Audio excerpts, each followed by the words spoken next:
এটা ছিল ঈদের দিন করা একটা ভিডিও, সেটা আজকে আপনাদের সাথে শেয়ার করছি। আসসালামু আলাইকুম অ্যান্ড হ্যালো এভরিওয়ান।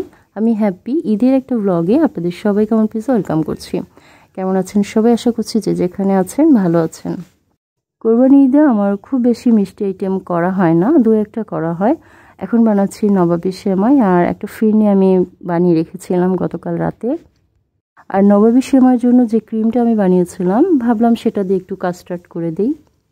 এই ছিল আমার ঈদের দিন করা কয়েক রকমের মিষ্টি আইটেম: নবাবী সেমাই, ফিরনি আর ফ্রুট কাস্টার্ড।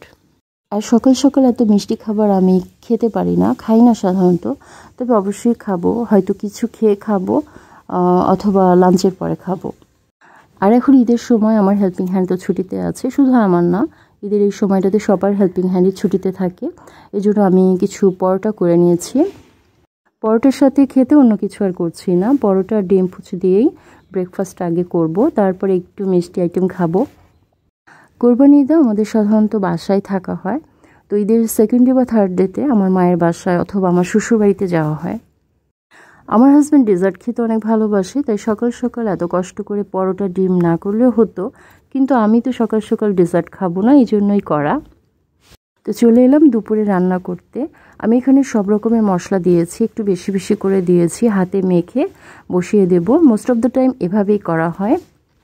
তবে আমি কিন্তু দুপুরের রান্নাটা বসাতে অনেকটা লেট করে ফেলেছি, একটু রেস্ট নিতে গিয়ে আমি অনেকটা রেস্ট নিয়ে ফেলেছি, এই জন্যই অনেক দেরি হয়ে গেছে।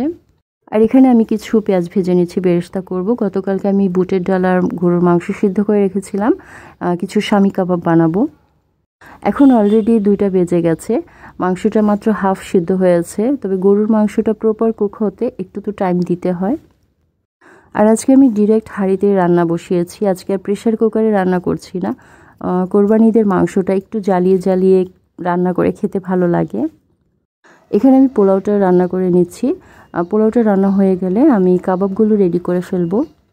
আর পোলাও বা বিরিয়ানির সাথে যে কোনো একটা কাবাব না হলে ভালো লাগে না, তো আমি এবার শামি কাবাব বানিয়েছি, কাবাবগুলো বানানো হয়ে গেছে। আর এদিকে গরুর মাংসটাও একদম পারফেক্টলি কুক হয়ে গেছে, মাংসের কালারটাও সুন্দর হয়েছে। আর এই হচ্ছে আমার সুন্দর ঝরঝরে পোলাও।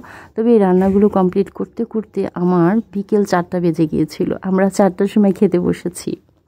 আর আমাদের বাসায় আজকে যেহেতু কোনো গেস্ট নেই, আমরা দুজনই আছি, তাই কোনো সার্ভিং ডিশে নিচ্ছি না, সরাসরি হাঁড়ি থেকে খাবার নিয়ে টেবিলে বসে পড়বো। এখন 4টায় যেহেতু খেতে বসেছি, বুঝতেই পারছেন কতটা খিদে পেয়েছে আমার। গরুর মাংস ভুনাটা কিন্তু অনেক মজা হয়েছিল, নিজেরটা নিজেই বলছি। আপনারা বলবেন যে দেখতে কতটা লোভনীয় লাগছে। আমার ঈদের ব্লগটা আপনাদের কাছে কেমন লেগেছে জানাবেন, ভালো লাগলে লাইক কমেন্ট করে আমার পাশে থাকবেন। ভালো থাকবেন সবাই।